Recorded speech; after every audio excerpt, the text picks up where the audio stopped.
दोस्तों,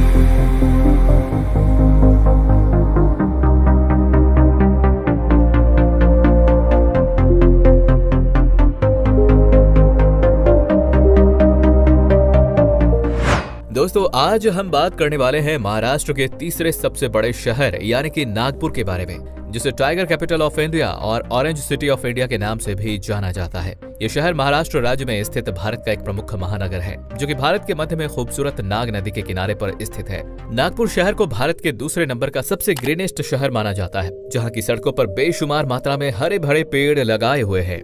हाल ही में नागपुर शहर को इंदौर के बाद दूसरा सबसे स्वच्छ शहर होने का खिताब मिला हुआ है। नागपुर आधिकारिक तौर पर महाराष्ट्र राज्य का सबसे सुरक्षित और तकनीकी रूप से विकसित शहर है तथा पर्यटन की दृष्टि से इस शहर को महाराष्ट्र के अग्रणी शहरों में शुमार किया जाता है। यहाँ पर बने अनेक मंदिर, ऐतिहासिक इमारतें यहाँ आने वाले सैलानियों के मन को पूरी तरह से मोह लेते हैं। वैसे तो नागपुर भारत का 13वां और विश्व का 114वां सबसे बड़ा शहर है, जो वर्तमान समय में बहुत ही तेज गति से आगे बढ़ रहा है। वहीं आपको बता दें कि महाराष्ट्र में मुंबई और पुणे के बाद नागपुर तीसरा ऐसा शहर है जहाँ एडवांस मेट्रो रेल की सुविधाएं मौजूद है। यदि सड़क पर दौड़ती ज्यादातर गाड़ियां MH31 नंबर प्लेट की दिख जाए तो समझ जाइए कि आप पूर्वी महाराष्ट्र के शानदार शहर नागपुर में प्रवेश कर चुके हैं। ये पूरा नगर भारी मात्रा में अपने संतरों की खेती के लिए प्रसिद्ध है, इसलिए नागपुर को ऑरेंज सिटी यानी कि संतरों की नगरी भी कहा जाता है। एक मीडिया रिपोर्ट के मुताबिक नागपुर शहर निवेश करने के लिहाज से भारत के 11वें सबसे अधिक लोकप्रिय शहर में गिना जाता है। साथ ही नागपुर ही वो स्थल है जहां से राष्ट्रीय स्वयंसेवक संघ RSS और विश्व हिंदू परिषद जैसी राष्ट्रवादी संगठनों का उदय हुआ।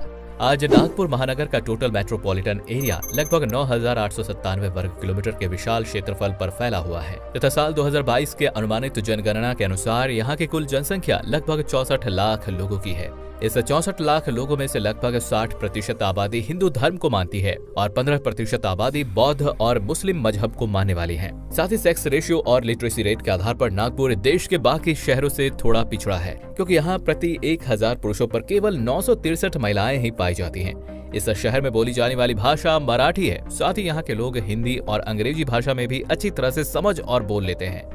नागपुर में ही दुनिया का सबसे बड़ा दीक्षा स्तूप मौजूद है, जो नागपुर आने वाले सैलानियों के बीच खासा प्रसिद्ध है। इसे एक पर्यटन और तीर्थ स्थल दोनों का दर्जा दिया गया है, जो दुनिया के सभी बौद्ध स्तूपों में सबसे बड़ा स्तूप है।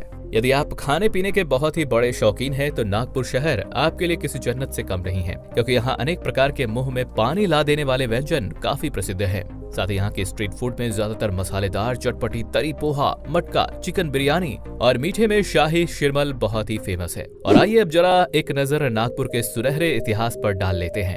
तो नागपुर शहर की स्थापना साल 1703 में गोंड राजा बख्त बुलंद शाह ने की थी। फिर वो राजा भोसले के उपरांत मराठा साम्राज्य में शामिल हो गया। फिर 19वीं सदी के दौरान अंग्रेजी हुकूमत ने इस शहर को मध्य प्रांत व बिरार की राजधानी बना दिया। साथ ही नागपुर के नाम को लेकर कई हिंदू और बौद्ध दंत कथाओं में ऐसा कहा जाता है कि नागपुर में नाग यानी कि सांप बहुत पाया जाता था। इसी कारण से इस क्षेत्र का नाम नागपुर रखा गया। नागपुर मध्य भारत का हेल्थ कैपिटल है और एक एजुकेशन हब के रूप में भी काम करता है। तथा यहाँ के ट्रांसपोर्ट इंफ्रास्ट्रक्चर को देखें तो ये शहर सड़क मार्ग, रेल मार्ग और हवाई मार्ग से अच्छी तरह से कनेक्टिविटी रखता है। यहाँ का सबसे बड़ा और महत्वपूर्ण रेलवे स्टेशन नागपुर जंक्शन है, जो कि हावड़ा मुंबई और दिल्ली चेन्नई ट्रंक लाइन पर स्थित है। और इस रेलवे स्टेशन में कुल 8 बड़े प्लेटफॉर्म मौजूद हैं। यहाँ से रोजाना कई लंबी रूट की ट्रेनें गुजरती हैं, जो नागपुर शहर को देश के दूर दराज शहरों से जोड़ता है। वहीं नागपुर शहर में doctor Baba Saheb Ambedkar international airport भी मौजूद है, जहां से डोमेस्टिक और इंटरनेशनल दोनों तरह की उड़ानें भरी जाती हैं। ये एयरपोर्ट नागपुर के सिटी सेंटर से महज 8 किलोमीटर के शॉर्ट डिस्टेंस पे मौजूद है। ये शहर प्राकृतिक और कृत्रिम झीलों से लिप्त है। यहाँ सबसे बड़ी झील है बांझिरी झील, जहाँ दूर दूर से हजारों सैलानी अपनी छुट्टियां बिताने आते हैं। इसके अलावा यदि आप कभी नागपुर की यात्रा पर आते हैं तो आप यहाँ दीक्षा भूमि स्तूप, अक्षरधाम मंदिर, ड्रैगन पैलेस मंदिर, रोमांटिक किला और लता मंगेशकर म्यूजिकल गार्डन जैसी जगहों पर घूम सकते हैं। तो आज की वीडियो में बस इतना ही। इसी तरह की ढेरों और महाराष्ट्र के शहरों की वीडियोस देखने के लिए हमारे चैनल को सब्सक्राइब अवश्य कर लें। धन्यवाद।